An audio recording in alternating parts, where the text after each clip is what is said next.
Hello friends, welcome back to our channel. आज की जो है हम ऐतिहासिक कहानी की श्रृंखला में दोस्तों बात करेंगे भारत ने मुस्लिम साम्राज्य की स्थापना की।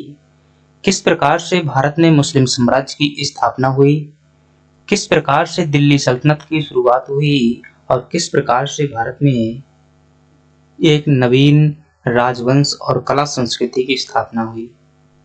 चलिए फ्रेंड्स, शुरुआत करते हैं आज की कहानी की। दोस्तों, हम जानते हैं दिल्ली सल्तनत में जो है गुलाम वंश से लेकर के लोधी वंश तक 5 राजवंशों ने शासन किया हुआ है।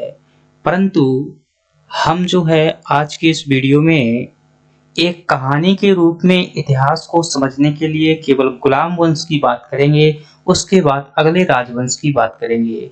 फ्रेंड्स, ध्यान पूर्वक वीडियो का अंत तक ध्यान तक देखिएगा, इतना बेटर तरीके से समझ में आएगा। यदि देखिएगा आपको बहुत ही मजा आएगा। चलिए शुरुआत करते हैं।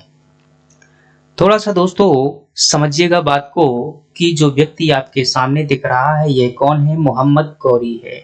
और हम जानते हैं कि मोहम्मद गौरी की जो है मृत्यु फ्रेंड्स 1206 में हो जाती है। और मोहम्मद गौरी के दोस्तों 4 गुलाम हुआ करते थे। वह निसंतान था, उसके जो है 4 गुलाम थे। इन 4 गुलामों में दोस्तों बात करें, एक नसीरुद्दीन महमूद था और एक नसीरुद्दीन कुबाचा था, एक यलदौस था, एक कुतुबुद्दीन ऐबक था और एक जो है बख्तियार खिलजी था। दोस्तों, अगर बात करें इनमें से जो हमारे काम के हैं वह 2 हैं। बख्तियार खिलजी को बंगाल वाला शासक है, बंगाल वाला क्षेत्र जो है शासन करने के लिए दिया जाता है और जो है भारत का आधा क्षेत्र और पाकिस्तान वाला जो वर्तमान क्षेत्र है इसको जो है कुतुबुद्दीन ऐबक को दिया जाता है। तो फ्रेंड्स, क्या आप यहाँ तक बात समझ पाए कि जो मोहम्मद गौरी के 4 गुलाम हुआ करते थे उनमें से एक गुलाम जिसका नाम था कुतुबुद्दीन ऐबक है और कुतुबुद्दीन ऐबक को दिल्ली समेत जो है लाहौर वाला क्षेत्र, पाकिस्तान वाला क्षेत्र शासन करने के लिए प्राप्त होता है। चलिए दोस्तों आगे समझते हैं कहानी को। फ्रेंड्स, अगर अभी तक आपने हमारे चैनल को सब्सक्राइब नहीं किया हुआ है तो प्लीज दोस्तों थोड़ा सा हमें सपोर्ट कीजिएगा। और यकीन मानिए अगर आपका थोड़ा सा हमें सपोर्ट मिलता है तो हम पूरे भारत के इतिहास को इसी प्रकार से मैं अगले दिन जो है बेहतर बैकग्राउंड के साथ में और 3D इमेज के साथ में विद मैप के साथ में लाने का प्रयास करूंगा। थोड़ा सा दोस्तों ये भी नया मैंने ऐसा शुरुआत किया है, इसके पहले मैं दूसरे तरीके से बताता था, आप प्लेलिस्ट में देख सकते हैं। परंतु यदि आपका उचित सपोर्ट मिलता है तो यकीन मानिए बेहतर तरीके से मैं बहुत अच्छे तरीके से प्रस्तुत करूंगा और जीवन में इतिहास जो है आप भूल नहीं पाएंगे। इतिहास का जादू बन जाएगा आपके सामने। चलिए देखते हैं दोस्तों, ध्यान रखिए अभी तक इस चैनल को सब्सक्राइब नहीं किया है तो प्लीज सब्सक्राइब कीजिएगा। देखते हैं कि भारत में जो है दोस्तों गुलाम वंश की स्थापना की हम बात करते हैं। और गुलाम वंश दोस्तों जो है दिल्ली सल्तनत में शासन करने वाला प्रथम मुस्लिम राजवंश था। गुलाम वंश की स्थापना की दोस्तों बात की जाए तो जो मोहम्मद गौरी का एक गुलाम था जिसका नाम था कुतुबुद्दीन ऐबक। कुतुबुद्दीन ऐबक द्वारा मोहम्मद गौरी की मृत्यु के पश्चात फ्रेंड्स जो है भारत में एक दिल्ली सल्तनत की स्थापना की जाती है, जिसमें प्रथम राजवंश जो था गुलाम राजवंश था। फ्रेंड्स, आगे अगर बात करें तो कुतुबुद्दीन ऐबक द्वारा जो है शासन किया गया भारत में, परंतु उनके द्वारा फ्रेंड्स जो है कभी भी सुल्तान की उपाधि धारण नहीं की गई, क्योंकि वो अपने आप को जो है गुलाम ही मानते थे। फ्रेंड्स, अगर आगे बात की जाए तो एक सेकंड रुकिएगा। हाँ ठीक है फ्रेंड्स, कुतुबुद्दीन ऐबक द्वारा जो है बहुत से कार्य किए गए और दिल्ली सल्तनत की स्थापना की गई। इसके पश्चात जो है उन्होंने शासन किया और अपने जीवन काल में उनको द्वारा कुतुब मीनार का निर्माण करवाया गया था, जो कि कहीं ना कहीं इस्लामिक जो है संस्कृति का विकास भारत में हुआ था। उनके द्वारा फ्रेंड्स जो है 2.5 दिन के झोपड़े का भी निर्माण करवाया गया था, जो कि राजस्थान में स्थित है। हालांकि जो कुतुब मीनार है वो दिल्ली में स्थित है। अगली बात करें फ्रेंड्स तो कुतुबुद्दीन ऐबक के द्वारा ही आपके कुव्वत उल इस्लाम मस्जिद का निर्माण करवाया गया था। दोस्तों, क्या आपको ये तीनों के तीनों जो है ये परीक्षा में सीधी सीधी पूछी जाने वाली बात है, क्या आपको यह है समझ में आई होप आई होंगी। अगली बात करें दोस्तों, कुतुबुद्दीन ऐबक की जो है 1210 में पोलो खेलते हुए जो एक खेल होता है घोड़ा में बैठ करके खेला जाता है, मृत्यु हो जाती है। कुतुबुद्दीन ऐबक के बाद उनका जो है दोस्तों जो एक के यूं कहे उनका पुत्र हुआ करता था जिनका नाम था आराम शाह, परंतु वह योग्य शासक न थे। तो इनके पश्चात जो है दोस्तों आराम शाह जो है शासक बनते हैं। और इसी समय जो है कुतुबुद्दीन ऐबक का ही एक गुलाम हुआ करता था जिनका नाम था फ्रेंड्स इल्तुतमिश नाम हुआ करता था। यह जो इल्तुतमिश हैं ये आपके गवर्नर हुआ करते थे बदायूं उत्तर प्रदेश के। लोगों द्वारा इस बात की जो है शिकायत की जाती है कि आपका शासक अच्छा नहीं है, परंतु इल्तुतमिश जो था फ्रेंड्स एक योग्य व्यक्ति था और उसी को जो है आराम शाह के स्थान पर शासक बन जाता है, अपदस्थ कर देता है। इल्तुतमिश दोस्तों बात करें तो दिल्ली सल्तनत में एक महत्वपूर्ण शासक था। चलिए जानते हैं इसके बारे में, उसने क्या क्या किया था और इसकी संपूर्ण कहानी को समझते हैं। दोस्तों अगर बात करें हम इल्तुतमिश की, तो फ्रेंड्स जो है इल्तुतमिश को दिल्ली का वास्तविक संस्थापक कहा जाता है। क्यों कहा जाता है? क्योंकि कुतुबुद्दीन ऐबक ने हालांकि शासन की स्थापना तो की थी, परंतु उसके द्वारा बहुत डर कर के कार्य किया गया था। वह कभी भारत में नहीं आता था, भारत में आने से डरता था बख्तियार खिलजी से। उसके द्वारा लाहौर को राजधानी बनाया ही गया था। परंतु जब इल्तुतमिश आता है तो फ्रेंड्स इल्तुतमिश द्वारा पहला कार्य जो किया जाता है वह राजधानी लाहौर से लेकर के कहाँ आता है, दिल्ली में जो है राजधानी को लेकर के आता है। अगर फ्रेंड्स अगली बात की जाए इनके समय पर इल्तुतमिश को वास्तविक संस्थापक क्यों कहते हैं, तो उनके कार्यों से ही पता चलेगा। इल्तुतमिश द्वारा जो है फ्रेंड्स एक दल का निर्माण किया जाता है जिसे क्या कहते हैं, चालीसा दल कहते हैं। और चालीसा दल में दोस्तों 40 सरदार हुआ करते थे जो कि शासन में क्या करते थे, सहायता करते थे।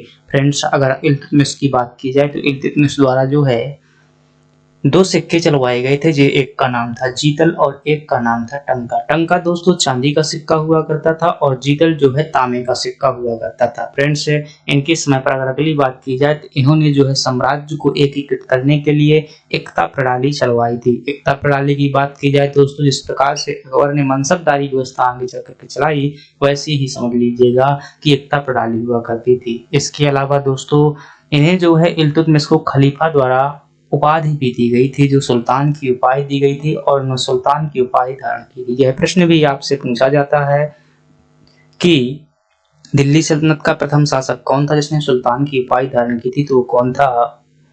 आपका इल्तुतमिश ही था। दोस्तों इल्तुतमिश एक योग्य व्यक्ति था और वह समझदार कूटनीतिज्ञ भी था। चालीसा दल के माध्यम से बहुत से राजपूतों का उसने दमन भी किया हुआ था। अगली बात करें फ्रेंड्स से इल्तुतमिश के समय पर जो है एक महत्वपूर्ण घटना है जो तराइन का तीसरा युद्ध होता है। और दोस्तों तराइन का तीसरा युद्ध कब हुआ था? 1215 ईस्वी में हुआ था। किसके किसके मध्य हुआ था? जो कुतुबुद्दीन ऐबक के सहयोगी गुलाम हुआ करते थे मोहम्मद गौरी के, उनमें से एक गुलाम था जो यल्दौज, जिसको गजनी साम्राज्य मिला हुआ था, उसके द्वारा क्या कर दिया जाता है फ्रेंड्स, भारत में आक्रमण कर दिया जाता है। और इन्हीं के मध्य में जो है युद्ध होता है। ये हैं आपके यल्दौज साहब हैं जो कि क्या करते हैं, आक्रमण करते हैं। फ्रेंड्स कहानी को ध्यानपूर्वक समझिएगा कि यल्दौज द्वारा क्या किया जाता है, आक्रमण किया जाता है और इल्तुतमिश द्वारा बड़ी ही अपनी योग्यता के साथ में, सैन्य नेतृत्व के साथ में फ्रेंड्स क्या किया जाता है, उसका दमन कर दिया जाता है। दमन करने के पश्चात फ्रेंड्स अगली बात करें तो जो यल्दौज का अगला पुत्र होता है वह उत्तराधिकारी बनता है जिसका नाम था जलालुद्दीन मंगबरनी। और फ्रेंड्स ये जलालुद्दीन जो मंगबरनी है, जलालुद्दीन मंगबरनी द्वारा एक कार्य किया जाता है कि जो मंगोल नेता चेंगिज खान का छोटा भाई था उसकी हत्या कर दी जाती है। और मंगोल नेता फ्रेंड्स से इस मंगबरनी को जो पढ़ते पढ़ते भारत की ओर आता है। और यह जो मंगबरनी था यह इल्तुतमिश के पास शरण लेने के लिए चला जाता है, परंतु इल्तुतमिश के पास चेंगिज खान द्वारा पहले ही यह संदेश भिजवा दिया जाता है कि अगर तुम उनकी सहायता करते हो तो फिर तुम्हारी खैर नहीं है। इसलिए इल्तुतमिश ने अपनी समझदारी का परिचय देते हुए जलालुद्दीन मंगबरनी को शरण देने से मना कर दिया और भारत में मंगोल आक्रमण को बचा लिया। तो इस प्रकार फ्रेंड्स ये तीसरा युद्ध हुआ। अगर बात करें दोस्तों इसके समय पर इल्तुतमिश के अगर उत्तराधिकारियों में बात की जाए तो दोस्तों कोई महत्वपूर्ण उत्तराधिकारी नहीं थे। उसके सभी के सभी पुत्र क्या थे, अयोग्य थे। परंतु उनकी जो पुत्री थी जिसका नाम था रजिया सुल्तान, रजिया सुल्तान को अपने मरने से पहले उन्होंने क्या कर दिया, शासिका नियुक्ति कर दिया। परंतु दोस्तों जो रजिया सुल्तान का भाई अर्थात इल्तुतमिश का पुत्र था जिसका नाम था रुकनुद्दीन फिरोज शाह हुआ करता था। दोस्तों रुकनुद्दीन फिरोज शाह द्वारा क्या कर लिया जाता है, शासन हड़प लिया जाता है और यह 1236 में जो है शासक बन जाता है। परंतु रजिया सुल्तान दोस्तों अपने पिता की वसीयत लेकर के जाती है दरबार में और न्याय मांगती है। सभी जो अमीर मुस्लिम हुआ करते थे तो उसके साथ में क्या किया जाता है, न्याय किया जाता है और अगली शासिका कौन बन जाती हैं, दिल्ली सल्तनत में जो है प्रथम महिला सुल्तान बनती हैं जिनका नाम है रजिया सुल्तान। रजिया सुल्तान की फ्रेंड्स बात करें तो ये 1236 से लेकर के 1240 तक शासन करती हैं। परंतु इनके द्वारा कुछ कार्य ऐसे किए गए जो दोस्तों मुस्लिम अमीरों के खिलाफ थे, मुस्लिम समाज के खिलाफ थे। इनके द्वारा जो है दोस्तों पर्दा प्रथा का त्याग किया गया और दरबार में जो है कोट पहन करके यह शासन करने के लिए आती थी। यह बात फ्रेंड्स जो है मुस्लिम अमीरों को अच्छी नहीं लगी और उन्होंने क्या कर दिया, जो है इनका विरोध करने लगे। रजिया सुल्तान द्वारा दोस्तों क्या किया गया, याकूत खान से जो है, ऐसा कहते हैं इतिहासकार कि उनके जो है प्रेम संबंध थे, इसलिए याकूत खान को शाही अश्वशाला का प्रधान अधिकारी बना देती हैं। इस बात से जो है दोस्तों उनके भाई और जो सेनापति थे वह सभी नाराज हो जाते हैं। इसी समय दोस्तों मौका देख करके जो भटिंडा का गवर्नर हुआ करता था जिसका नाम था अल्तुनिया द्वारा दोस्तों भटिंडा में क्या कर दिया जाता है, विद्रोह कर दिया जाता है। और फ्रेंड्स विद्रोह करने के पश्चात जो क्या होता है कि जो रजिया सुल्तान है और उनका जो प्रमुख मतलब यूं मान लीजिए विश्वास पात्र या प्रेमी मान लीजिए, वह दोनों क्या जाते हैं भटिंडा में अल्तुनिया का दमन करने के लिए जाते हैं। दोस्तों दोनों ही अल्तुनिया का दमन करने के लिए भटिंडा पहुंच जाते हैं, परंतु जो है अल्तुनिया जो भटिंडा का गवर्नर था वह तो ये थोड़ा सा योग्य सेनापति था, उसके द्वारा याकूत खान की फ्रेंड्स हत्या कर दी जाती है और रजिया सुल्तान को बंदी बना लिया जाता है। रजिया सुल्तान के सामने यह शर्त रखी जाती है कि अगर तुम मेरे साथ विवाह कर लोगी तो मैं तुम्हारा राज्य नहीं हड़पूंगा, अन्यथा राज्य हड़प लूंगा। दोस्तों रजिया सुल्तान जो है अपनी कूटनीति का परिचय देते हुए राज्य को बचाने के लिए क्या कर लेती है, अल्तुनिया के साथ में फ्रेंड्स विवाह कर लेती है। अल्तुनिया के साथ में जब विवाह हो जाता है तो वह दोनों ही अब भटिंडा से दिल्ली की ओर कूच करते हैं और जैसे ही दिल्ली की ओर जाते हैं तो उनका जो भाई था जिसका नाम था मुइजुद्दीन बहराम शाह है, फ्रेंड्स मुइजुद्दीन बहराम शाह है द्वारा क्या करवा दी जाती है, दिल्ली पहुंचने से पहले ही रजिया सुल्तान और अल्तुनिया दोनों की हत्या करवा दी जाती है। फ्रेंड्स दोनों दिल्ली की ओर आते हैं और इनकी जो है हत्या हो जाती है, किसके द्वारा, मुइजुद्दीन बहराम शाह के द्वारा जो है फ्रेंड्स हत्या करवा दी जाती है। इस प्रकार से अब शासक कौन बन गया, मुइजुद्दीन बहराम शाह फ्रेंड्स शासक बन जाता है और रजिया सुल्तान और याकूत खान अल्तुनिया इन सभी का टॉपिक क्या होता है, क्लोज होता है।